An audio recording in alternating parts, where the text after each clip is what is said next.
You could be a someone. All you had to do was work these last few years. Why must reality slap you in the face so brutally for you to wake up? You only learn lessons the hardest possible way. I'm trying to convince you to do something you should already want to fucking do, which is win. And I can't seem to get you to take action and move and work. This outcome was certain. You knew it. I knew it. And you still just laid in bed at night after an average day of meager efforts. You went to bed broke, and you're a nobody because every single time God gives you a chance, you ignore it. Even worse, when you are given guaranteed wins, you do nothing. When winners like me, we attack with absolute vigor. When the win isn't even guaranteed, you should look in the mirror and feel a deep sense of shame. You should think of all those days you have wasted. The time's already gone. The time's been spent. You can't even tell me what you did with it. You didn't work. You didn't get rich. Cool. What did you do the last 2 years? And you know what? The number one measure of a winner is self-reflection. When you're a winner, you analyze your performance in all things. The second best time to get started is now. I will say to you, you've missed a lot of chances, but there is still a chance left. You could be a someone.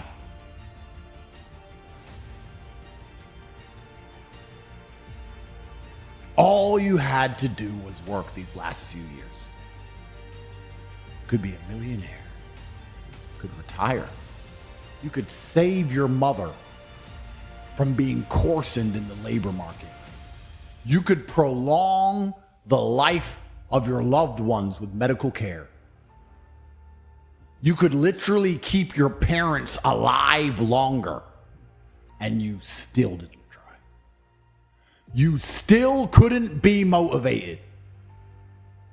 Extra years of consciousness for the people who birthed you is somehow not as important. And you wonder why I end up in a position where I think, do poor people even ever deserve to win? The fact that I believe each and every one of you is exactly where you deserve to be in life. So if you're not a millionaire and you're not happy with your life, guess what? You are where you deserve to be. And the reason I'm going to say that is as follows. It's all, I had a bad luck this, or I tried this, or I can't pull off that, blah, blah, blah, blah. It's impossible to exist somewhere where you're not comfortable. If I were to say, lay on these red hot stones, and you tried to do it, you'd get up and move because it hurts, it's not comfortable. You have to get out of that position. Yet, if you look at your lives, your life is in a shit position, but you don't move, you don't do anything about it. So if it was really, truly uncomfortable to you, like those red hot stones were, you'd change something. But the fact you refuse to change something shows that you're pretty comfortable where you are. I needed money. And I used to sit there and just literally my hands in my head, and people were like, what's wrong with you? It's like, I need money. I want money today. Oh, well, yeah, I really want to be a millionaire. And then just go to sleep. Look at my pillow, I'm tired. Fuck. You are not uncomfortable in your position. I talk to people when their lives are all fucked up. And they're like, well, my life's all fucked up. And I'm like, yeah, of course it is, because you're happy for your life to be fucked up. Even if you're not happy, even if you're uncomfortable, you're not uncomfortable enough to change it. If you were genuinely unhappy about your position, you would not be coming to me for motivation. If you were genuinely pissed off about your situation, you would not need me to motivate you. You would motivate your fucking self, and you would do something to change it yourself. But you don't, which says a lot. So this whole motivational shit is all garbage. All you fuckers are exactly where you belong. I'm where I belong, the top of the mountain, because I refuse to stay anywhere else. They're beyond saving because they're the worst thing you can possibly be, which is a quitter. Being a quitter is the worst thing you could possibly be.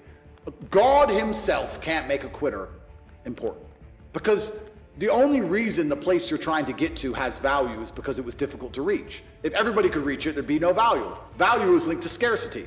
The whole point goal is valuable is because it's not everywhere. If it was everywhere, it wouldn't have any value. The reason the place you're trying to reach is valuable is because people can't get there. So if you're the kind of person who quits, you're never going to get there. Quitters will never make it.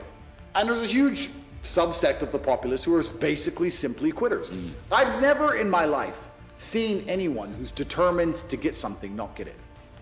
I've never seen somebody who is determined in their heart to get something not get it.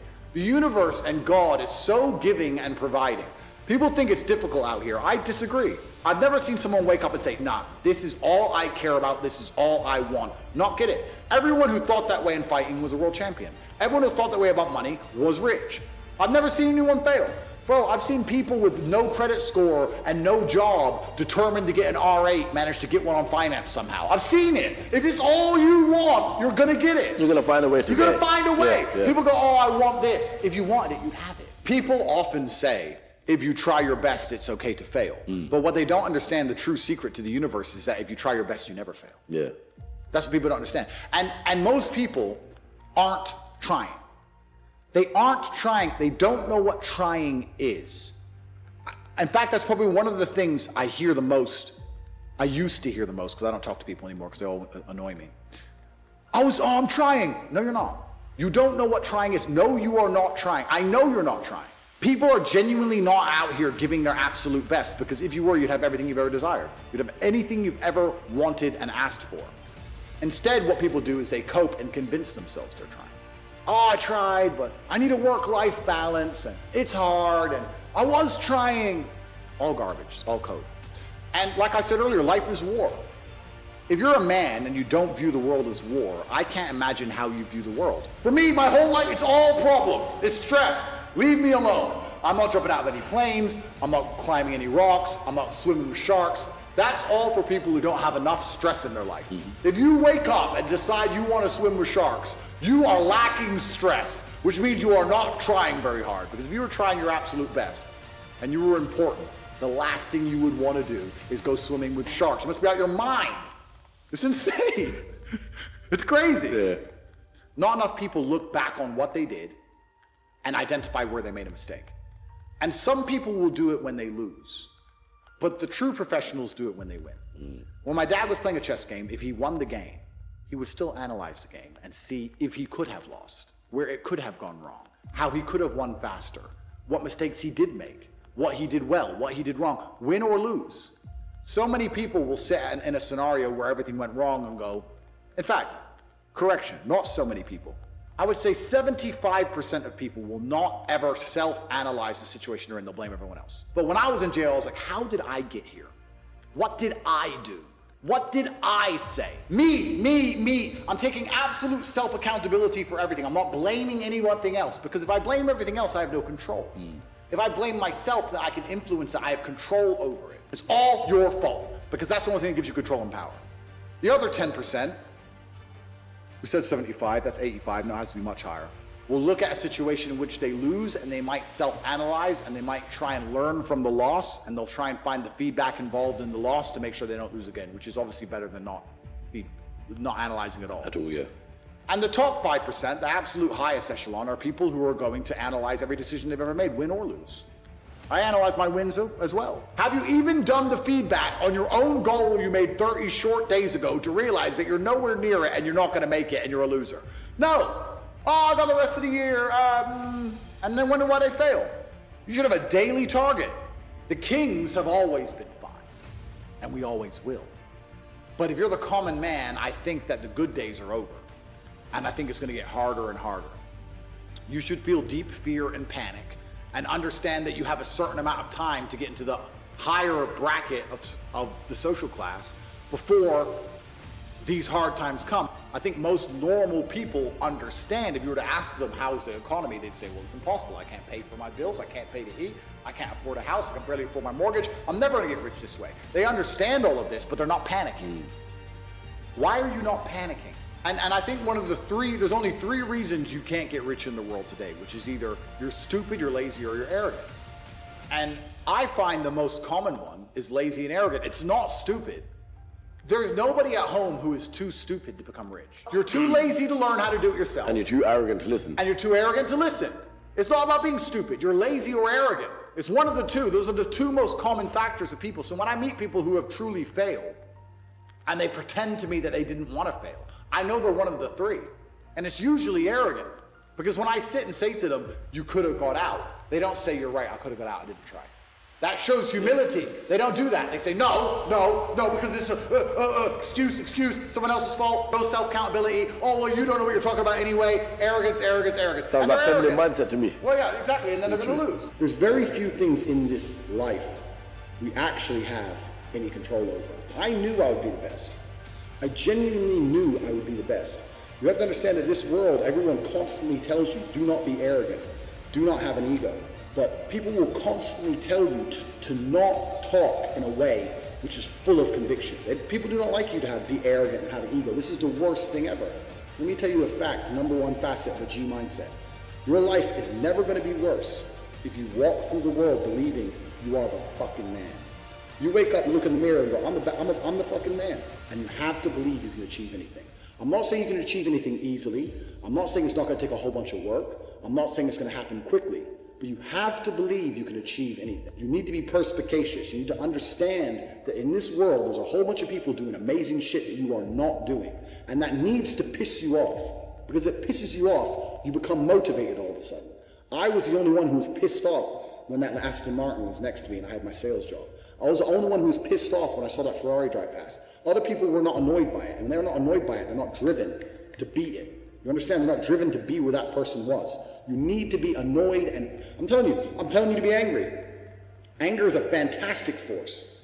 Like I said, the world tells you not to be arrogant, it tells you not to be angry. It's two things it tells you to do. Don't be arrogant, don't have an ego, and you don't have anger. You're a fucking man. You're a full-grown man. It's perfectly fine for you to be pissed off. This is the reason I stopped fighting now. People go, why do you stop fighting? That's because I fought, and I went through hell to get everything I now have. I had nothing when I fought. I had nothing. And I wanted the life I now have. Now I wake up in one of my 3 mansions with one of my 7 supercars and one of my 15 women. What do I need to fight for? Like, people have different motivations for different things. There's some fighters out there who fight for other reasons, you know? But my motivation was I was pissed off at the world. And now I'm not as angry as I used to be, so I don't believe I'm as good a fighter as I used to be. I'll still whoop some ass, but I'm not as good as I used to be. Nobody cares about you as much as they need to care to fix your life. Even your parents, even your friends, even all the people who think they care about you, they care about you, yeah, sure. There may be 2 or 3 people on the planet who genuinely care about you. Nobody is going to do that for you. You are never going to have any of the things you want if you do not get them yourself. Nobody cares about you enough to do it for you. This is absolutely true. So I'm rich not because of money. I'm rich because I've been through a whole bunch of shit. Like, I don't see anyone else on the planet richer than me because they're either too old or their life's been too easy. Like, I've had a very, very unique life, very, very eclectic life. I was born with the best possible start a man can have, which is good parents and no money. I've made all of my money completely myself the hard way. And I state that without arrogance. I don't mean to be arrogant, but I am a realist. And as a realist, it would be absolutely unprofessional for me to sit here and pretend I'm not an exceptional human being. Because I am. And a lot of those things I did myself. And some of them were God-given. But the ones that weren't God-given was because I put myself through hell. I put myself through hell because I decided to throw comfort away. For 10 years of my life, I was never comfortable. You're not supposed to be comfortable. You were never evolved to be comfortable. You're supposed to be uncomfortable. Right. And if you make yourself uncomfortable constructively, it's very easy to be anything you want. You know what you have to do. You're right. If you had to become the most dangerous, intelligent, respectable man on the planet, you know you're supposed to go to the gym. You know you're supposed to train, learn how to fight. You know all these things. You don't do them. That's your decision. It's your prerogative. I didn't make that choice. I made the choice to do it all. I decided all of it. And every single man watching this can do the exact same thing. And me as a man, when I put myself through hell, when I have had such exacting, such stringent standards for myself, why would I then have less exacting, stringent standards on the people I meet? I believe that the most important thing you can do as a man is to gain control of your mind. Once you have control of your mind, life is so ridiculously easy. It's so ridiculously easy.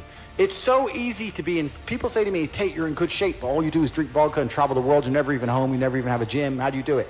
It's ridiculously easy if you control your mind. If I decide to do 1,000 push-ups, I'll do them. Maybe I have to do them one at a time. Maybe I'll get tired. Maybe I need a break. I'm going to do 1,000 because I said I'm going to do 1,000. It's not fucking hard. Everyone knows what they're supposed to do. Once you control your mind, it's easy, right? You miss that girl, you're upset, you miss her with all your heart, da-da-da. But once you realize she's gone, if you control your mind, she's gone now. She's gone now, I'm gonna miss her. That's a shame. Off to the gym. You either control your mind or you don't. And all of these things stem from the same problem. It's something you can do. It's something that is learned. It's something that is taught. But it's something that I needed to survive. So for me, it's easy, right? It's all I've ever known. Conquest is all life's ever been for men. This is what men have an innate desire to conquest, to conquer. Only thing that's going to make you intrinsically happy is conquest. Nothing else. If you're depressed, it's because you don't conquer shit. Conquer something. Get up and do it. It doesn't have to be a negative at all. You can do it in a very, very positive way. You can have a positive impact on the world. I like to think that my impact on the world has been positive. I've conquered the whole fucking internet, and I've done it in a positive way. I'm helping the world. Goals are something you put on the wall to motivate yourself, right? Right. Goals are motivating. So if you want to buy a car, you put the car on the wall, and it motivates you to go to work to get the car. So that's a goal. Goals are for motivation. I don't work on motivation. I work on discipline. So I don't have a set goal. I just get up and do what I know I'm supposed to do. I don't work to try and afford that car. I work because I'm supposed to work. And then I can already afford that car and another one and another one and a boat and a plane and a house and another house and a land. And then I just work. I do my work. That is my duty as a man, is my duty to God. I train in the gym, it is my duty to God. I do my duties to God. I fulfill my duty. I'm an old school gentleman of honor and respect. I do what I'm supposed to do. I don't have any particular set goals. Anything I decide to do or want to do, I can do instantly. And if I can't do it instantly, I can do it pretty fucking quickly. I don't need goals in that old traditional sense. I do what I'm supposed to do. Wow. It's not a matter of how I feel or how I'm motivated. If I was depressed, it's impossible, but if I was depressed, my life would be, and the day-to-day activities would be exactly the same as if I was ecstatically happy. You wouldn't be able to see a difference. I'd be up at the same time. I'd be in the gym the same. I'd be doing the same shit. Those are my duties my duties to God. How I feel has nothing to do with it. Completely unrelated. How I feel is unrelated to my duties to God. They don't change based on how I feel. They're the same. And they will be completed because I refuse to fail God or my bloodline. There are duties that men must fulfill, whether to God or to your bloodline. But this is a genuine honesty. I'll say this now. It's the denial that's going to hold you back the most. The people who go, yes, I'm wasting my potential. Those are the ones who have potential. The ones who stand up and go, I am wasting my potential. I could be anything and I am not that yet. They have a chance.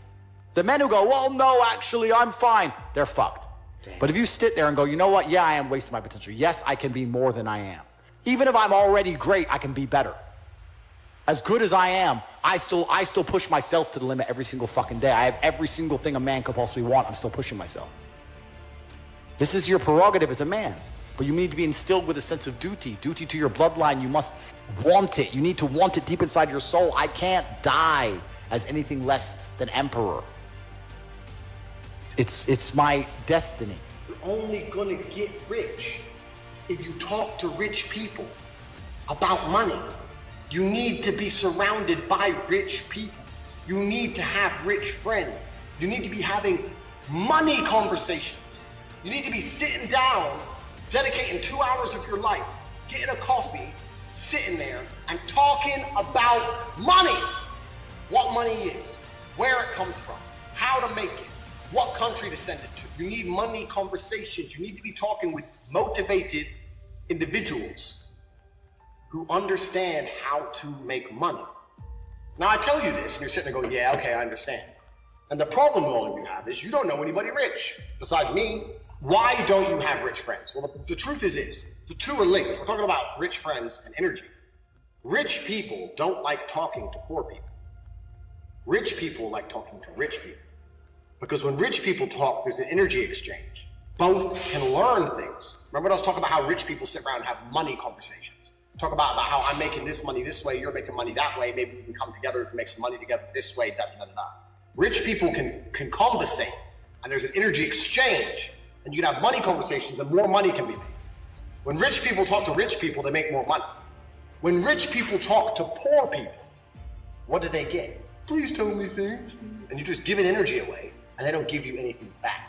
That's why it's so hard. The only reason I could talk to rich people in fight was because they respected me as a man if I just kicked the fuck out of somebody. So they'd respect me enough to talk to me because I'd shown them ferocity and the heart of a lion. So they're like, okay, let me talk to this man. So this is a very important point. You're not gonna find rich friends easily as a broke one. You need a network where you can emulate what I did. You can emulate what I did. So what I did was, I proved myself in the room. And after proving myself, I got the respect of people who had fiscal superiority. And then I learned everything I needed to know to become a multi-millionaire. I'm winning the game. I'm conquering. And that's what I think truly is going to give you purpose in life. It's just conquest. Men have always been this way. That's why war was even happening in the first place. The Mongols raided Vienna. How long does it take to ride from Ulaanbaatar, Mongolia, on a horse to Vienna, Austria, across all of Siberia? And they were still mad enough and bored enough to go, nah, we need that city over there. That's the masculine essence, and it's been numbed down inside of people. Do you think they were ever considering fun at any point during this conquest? Because I don't think they were. I think that the entire world was built by this God-given drive to conquer. And to conquer doesn't always mean dominate others. You can conquer the sky by building a skyscraper. You can conquer by building roads. You can conquer by construction, not only by destruction. You conquer by turning up to a new territory and having a beautiful family and creating children. Creating a circle is ultra important. And it's not just important financially, it's also important for your entire life and your mindset as a whole. Because it's amazing, especially amongst men, we never want to be the poorest person in the room. We never want to be the weakest person in the room. You never want to be, so if you're with a group of killers, you have now this massive expectation. It's almost like societal pressure and a positive force. If I go to my friends, I can't be the weakling. If everyone does X amount of push-ups, I have to do them. My team, it's not just about how we make money, it's also an entire mindset. I don't want to be the only scared one in the group. If me and my 6 closest friends are walking down the street and a couple guys came up to us with machetes, I know they wouldn't be afraid. So now I'm not afraid. Now no one's afraid. Now you're fucked. It's like a gang, right? You have to have that mentality. So it's not just even about money. It's about your entire life you create. If you're a person, if you're a man and you're out here and you go, you know what? Who do I want to be? I want to be strong and rich and brave and respected. Then I need friends who are strong and rich and brave and respected. That's what you need to do. If you're going to say, oh, I want to be these things, but I hang around with this guy because we play FIFA together, and that is your decision. Stay a loser. I have no sympathy for losers. I want to make this another thing clear that ends up on TikTok and everyone cries their eyes out. I don't give a solitary if you want to stay at the bottom of the societal totem pole. If I'm going to ignore how I feel day after day so I can perform, regardless of whether I'm sad, happy, pissed off, tired, if I'm going to get up and work anyway when I'm tired, how do you expect me to feel sorry for you because you didn't work when you were tired? If I don't care about my own emotions, I certainly don't give a solitary shit about yours. If you want to stay a loser, stay one. Good, it's fine. Stay a loser. I have no sympathy for you. I don't care. I didn't say depression isn't real. I said feeling depressed is real. But the idea that depression is going to strike you in your mind and there's nothing you can do about it, I think that is promoting helplessness amongst depressed people, and that's the reason they kill themselves. I don't think that making people helpless in an unfortunate situation is the great thing to do. You have to give people hope. And I explained that when you believe in something, you give it power. So I tried to say that when I felt at my lowest and I achieved the most I've ever achieved in my life, the reason I was capable of doing that is because I didn't believe in the paradigm of being a depressed person. I just believed that this is how I currently feel, and fuck it, I'm gonna do whatever it takes to get my life to be better. And I gave a very simple example, an analogy. I said, if you take 2 people, one believes in ghosts and one doesn't, and you put them both in haunted houses, and in the middle of the night there's a bang. The person who believes in ghosts is now terrified. There's a ghost, they're calling an exorcist, they're panicking in the room, they're hiding. The person who doesn't believe in ghosts goes wind and goes back to sleep. It's the same noise, it's the same scenario, but it's the belief that's in their mind that terror and ruins their life. It's the belief in their mind that turns against them. And I've said this many times. You can tell me you can give me with every scientific proof in the world, depression, I refuse to believe in things that take my power away from me. I'm only going to construct a mental model that allows me to be as powerful as possible. If believing in the idea of depression is going to take my own power away, then I won't believe in it. I don't want to believe in things that make me weak. I believe in things that make me strong. And someone goes, well, you're wrong. Listen, let's assume you're correct and that makes me wrong. Let's say that you're right and you're depressed. Why would I want to adopt the thinking of a man who is sad? Why would I want to think like you? Wouldn't it better to be wrong and be happy and have a sports car and a yacht and a private jet? You want to talk about right? Look at your life. Don't talk about right and wrong. Let's talk about success and results. I don't believe in things that take power from me. I never have. So when people email me and they start saying, I'm depressed, I'm depressed, I'm depressed. And what's funny is this, I talk to them and they desperately defend the idea of depression. I'm like, my friend, you just told me you're too depressed to be successful and depression has destroyed your life and you lost your girl. I'm telling you that enemy, the enemy in your life isn't real. And you're now sending me 10 emails a week trying to convince me that your enemy is a real thing. Why are you sticking up for your enemy? This person, whatever it is, this idea destroyed you and you're putting your energy into defending it. You should be on my team. Whose team are you on here? You want to sit here and convince me? I'm never going to believe you. I'm never going to adopt your thinking because your life is not successful enough for me to emulate. So why don't you try to adopt my way of thinking? Stop defending this. And they're defending it because it's a cure-all excuse. Depression or sadness is a cure-all excuse for men to use for failure. I have failed. This is why they say I don't believe in men's mental health, or the man who's depressed can't compete with the man who's not depressed. This quote. I say, listen, you get to roll out, be fat, be out of shape, be broke, be unimportant with no girlfriend. And instead of the world thinking you're a loser, you get to say, I'm not a loser, I'm depressed. It's a shield. Yeah. And I say, that's why you don't want to lose your shield. Because now you have accountability, now you have performance to cop out. Fuck it off. We're not about that. We're talking about success here. Get rid of your excuses, stop defending the thing that's ruined your life, and get to fucking work. And every time anyone has ever listened to me in history, ever, every single one of them's transformed their lives and messaged me positive messages after. Every single fucking time. That's why I'm antidepressant. Because that pill ain't gonna fix you the way becoming the man you wish you were is gonna fix you. It's crazy. And then they're gonna take one little soundbite. Tate doesn't care about men's mental health. He thinks depressed people is some bullshit. And they're gonna apply it to me. I really do believe, and I state this almost with a degree of achievement, I'm the most misunderstood man on the planet. I really believe I am. It's crazy the level. There are people out there who truly believe I am evil, and I'm nothing close to it. I'm one of the most compassionate people you could possibly meet. I think that when you believe in things, you give them power. It's amazing how you can self-hypnotize. I'm not saying feeling depressed is not real. Everyone feels depressed. I'm saying the idea of depression as something you cannot control is a dangerous idea and paradigm. If you're depressed and sad, you only care about yourself. You don't care about your community or your family. You don't care about the world. You do not stand up for anything. You're depressed because your reality is depressing. The truth is, if I lived the reality that most of these depressed people live, I'd be depressed. Your reality is depressing. You wake up, your wife doesn't love you, your kids don't respect you, there's no milk in the fridge, and you're almost dead. Of course, you're depressed. You're running out of time. The depression is something deep in your heart and soul telling you that you need to change things. That is the unlimited trauma, the power I was talking about earlier that you can take all of that depression and convert it into unlimited energy to fix your life. Energy cannot be destroyed, it can only be converted. Take the depression and turn it into motivation. And all of a sudden, you'll see how fantastic your life is. Having no hope will prevent you from fighting back. If you do not believe in depression, like I do not believe in depression, no matter what bad things happen to me and how bad and depressed I feel, I know I can fix it. That will make me fight harder than if I believe I cannot fix it. I am better at fighting the idea of being depressed. If I am better at making myself feel happier, if I am better at regulating my emotions by not believing in an idea, then I'll continue to stay wrong. I do not believe in things that take power away from me. I believe in things that make me more powerful. I will not sit here and start believing in ideas that are going to reduce my competence. I don't believe in it because I am more competitive in this realm. And for the people who believe, if you and I go through the same terrible experiences, the same level of heartbreak and trauma, I guarantee your belief will destroy you when mine won't. And why would you believe in an idea that is against you? I talk about this all the time. People say I've had a traumatic life. I say, well, then you're very, very fortunate. You had a traumatic life. Now, you may have misused that trauma. You may have misplaced it. But every single man of value went through trauma and they went through pain. It's going to be painful to get strong, painful to get rich, painful to become important. It's going to be painful to become good with women. Your heart's going to get broken a bunch of times. You have to be prepared for the pain. If you're not ready for pain, you're never going to be anything that matters. So Justin just absolutely and utterly nailed it. My kickboxing coach used to say to me, I used to come in the gym, say, what do you hate the most? And I say, I hate running. I say, okay, you're going running. I say, why? He goes, because whatever you hate is what you need.